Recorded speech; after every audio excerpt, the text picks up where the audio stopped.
بسم اللہ الرحمن الرحیم ان عمر بن ابی سلمۃ رضی اللہ عنہما قال لی رسول اللہ صلی اللہ علیہ وآلہ وسلم سم اللہ وقل بیمینک وقل مما یلیک۔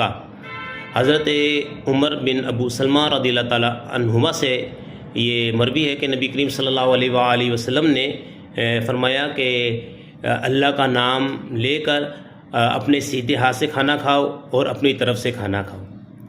حضرت ملا علی قاری رحمۃ اللہ علیہ فرماتے ہیں کہ اس حدیث کے جو راوی ہیں حضرت عمر بن عبداللہ بن عبد الاسد کرشی مخزومی رضی اللہ تعالیٰ عنہ کے بارے میں یہ فرماتے ہیں کہ یہ حضرت ام سلمہ رضی اللہ تعالیٰ عنہ کے فرزند ہے اور حضور نبی کریم صلی اللہ علیہ وآلہ وسلم کے سوتیلے بیٹے ہیں۔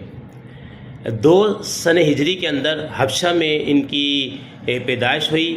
حضور صلی اللہ تعالیٰ علیہ وآلہ وسلم کی وفات شریف کے وقت ان کی جو عمر تھی 9 سال تھی۔ 83 سن ہجری میں عبد الملک بن مروان کے دور حکومت میں انہوں نے وفات پائی، جنت البقیع میں دفن ہوئے۔ یہ حدیث پاک ان سے مروی ہے۔ یہ ایک مرتبہ نبی کریم صلی اللہ علیہ وآلہ وسلم کے ساتھ کھانا کھا رہے تھے، تو یہ ہر طرف سے کھانا کھا رہے تھے جیسا کہ بچوں کی عادت ہوتی ہے۔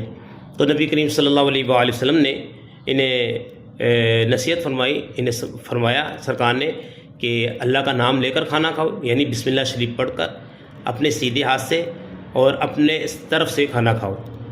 تو جمہور علماء کے نزدیک جو ہے یہ حکم استحبابی ہے، اور بعض علماء کے نزدیک سیدھے ہاتھ سے کھانا کھانا واجب ہے۔